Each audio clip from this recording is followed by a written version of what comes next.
Okay, so the final part of this week's task, and you could start the discussion at any point, is to have another discussion post as well as respond to two of your classmates. So it's up to you when you guys want to start this one, but I'm going to do the video so that you're comfortable with what's expected.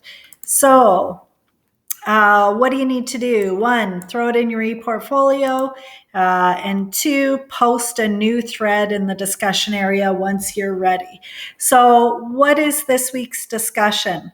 Basically, there are two parts. So part one looks at graphic text and written text both serve different purposes. Sometimes a graphic text is a better choice.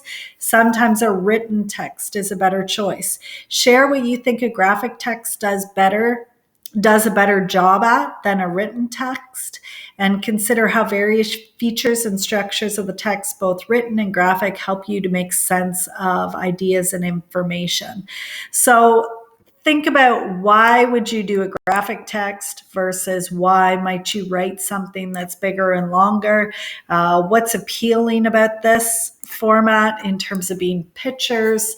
And then think about sort of how each of these help you make sense of ideas and information.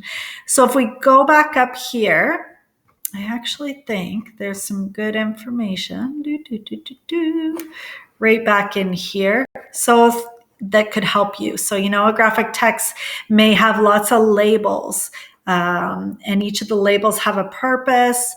The most important might be in bold or larger font. So a feature of a graphic text that might make it sort of stand out more or do better than a written text might be those labels.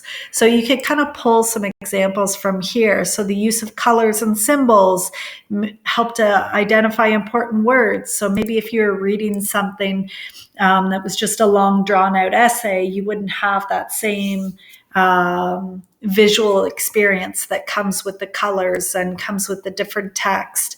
So I think this piece right here will help you to think about some ideas and features that are different between just some sort of written text versus a graphic text. So you're going to post some information here. When you are finished that, you have to respond to the comments of at least two people to get full marks. Usually I let the discussions run longer than the other parts of the activity. So we'll see how people make out next week, but I wanted to try it a little differently and have all the videos ready for you guys at the beginning of the week so you could kind of plug away at what makes sense to you. So don't forget, sometimes the videos don't work very well in Chrome. I find I can pull them up really easily on my phone, or if I log into another browser other than Chrome, which is unfortunate because everything else that we do need Google Apps. So I don't know what the issue is with that, but it does seem to be an issue. So in the discussion area, again, you're going to have a rubric. What am I expecting? Let's have a look. Did you share what you think a graphic text does a better job at than a written text? Did you provide some specifics in terms of features, level 1, 2, 3, or 4? Did you consider how various features and structures of text, both written and graphic, help you to make sense of ideas and information? These kind of go along together. So it would be more those features, how they help you. And then did you respond to at least two other peers by agreeing or disagreeing and providing reasons for your opinions? So a lot of you are doing a great job at recognizing, hey, yeah, I posted a similar thing to you, but I also did this, or sort of adding on to somebody else's idea. So I'm really impressed with some of the posts that are happening already in the discussions. So keep that up. Remember to keep your language positive, and remember, tone sometimes in an online discussion can come across a little bit differently than people intend. So just watch your wording in terms of being online and posting. You're going to get an overall grade for that. and make sure that you start your new thread.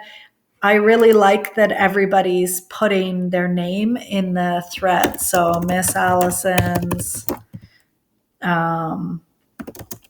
response to graphic text, whatever.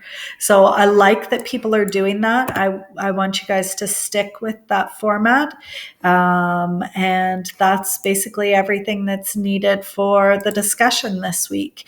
If you are not finished previous discussions, which quite a few of you are not, then please go back to them.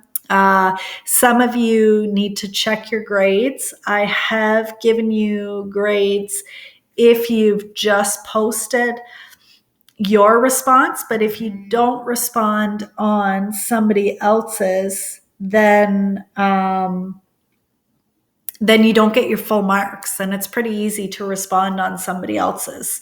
So don't forget that piece, and I will go back as new discussions pop up and see that people have gone back and added that, and I don't mind adjusting marks if people do meet all the expectations afterwards. Okay, so as always, I'll be available in our Google Hangout online. So a lot of you are in this. Quite a few people will message me all day long throughout the day if they're having issues, will send me links to their files, and we actually will work live to sort of work through any issues that people are having. So don't be afraid to use this as well to connect with me. There's 2 75-minute blocks in the day where I'm off and on e-learning. So there should be lots of time to find me. Okay, good luck with this week's tasks.